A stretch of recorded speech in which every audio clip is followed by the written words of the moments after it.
धरती पे तो हम लोग सब इंटरनेट यूज करते हैं, बट क्या आपको पता है कि स्पेस में और चांद में क्या बाकी प्लैनेट्स में इंटरनेट होता है? तो आंसर है हाँ।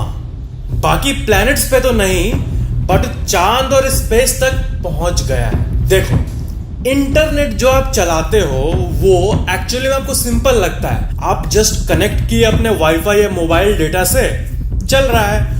बट उसके पीछे जो है, अब अमेरिका में मौजूद जो यूट्यूब का सर्वर है और इंडिया में भी है, इतना दूर कनेक्ट कैसे होता है? आप ये मत समझना कि सिर्फ टावर से कनेक्ट होता है, नहीं, ये पॉसिबल है ही नहीं इतने लार्ज स्केल पे।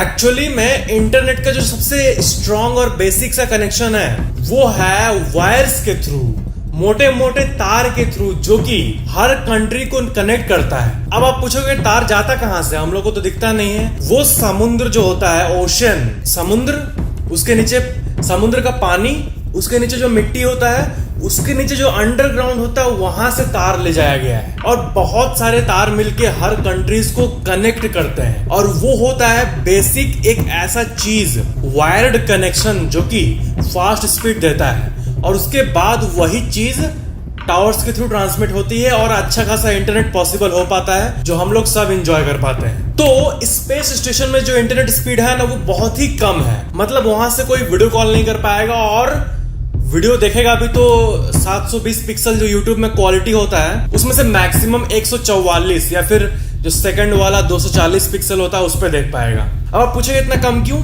वही चीज की स्पेस, जो सैटेलाइट जो धरती को घूम रही है और उसमें जो एस्ट्रोनॉट्स मौजूद हैं, वहां पे तार थोड़ी जा सकता है, हवा में तार नहीं जा सकता है, वायरलेसली काम चलाना पड़ता है। और आज के दुनिया में भी वायरलेस टेक्नोलॉजी से कितना पॉसिबल हो आप देख लो। 10 Mbps से भी कम होता है इंटरनेशनल स्पेस स्टेशन में। आप जैसे अपने स्क्रीन पर देख सकते हो, कई सारे एस्ट्रोनॉट्स कंप्लेन करते हैं कि नासा का जो स्पेस स्टेशन में जो इंटरनेट स्पीड है वो डायल अप से भी कम है, मतलब पुराने जमाने के इंटरनेट से भी बहुत कम है। और ये तो बात हो गई स्पेस की। और चांद की बात करें तो चांद में एक्चुअली एक गजब सा एक्सपेरिमेंट हुआ।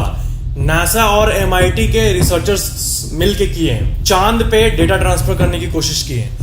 और वो अपने नए टेक्नोलॉजी से 622 Mbps का डाउनलोड स्पीड और 19.44 Mbps का अपलोड स्पीड को अचीव कर पाए। तो ये तो नॉर्मल रेडियो फ्रीक्वेंसी से नहीं हुआ होगा, आपके मन में आ रहा होगा। तो हाँ, लेजर टेक्नोलॉजी से ये हो पाया है। और ये सिर्फ एक एक्सपेरिमेंट था। बहुत लोग जब इंफॉर्मेशन को सुनते हैं तो उनको लगता है कि हाँ, चांद में अभी भी इंटरनेट है और उसमें 600 Mbps डाउनलोड स्पीड मिलता है, बट नहीं, वो कुछ मिनट का एक्सपेरिमेंट था। उसको सस्टेन करने के लिए जो पावर, जो टेक्नोलॉजी चाहिए, जो रिसोर्स चाहिए, वो अभी नासा के पास नहीं है। तो वो एक एक्सपेरिमेंट था कि ऐसा पॉसिबल हो सकता है। और रेडियो से हम लोग लेजर पे शिफ्ट हो रहे हैं। और जो ये दो टाइप के टेक्नोलॉजी है, हम लोग जो नॉर्मल यूज करते हैं, ब्लूटूथ, अपना मोबाइल डेटा, ये सब रेडियो फ्रीक्वेंसी पे काम करता है। रेडियो फ्रीक्वेंसी जो कि बहुत दिन से चलता आ रहा है। दूसरा है लेजर, जिसपे चंद एक्सपेरिमेंट्स ही हुए हैं। तो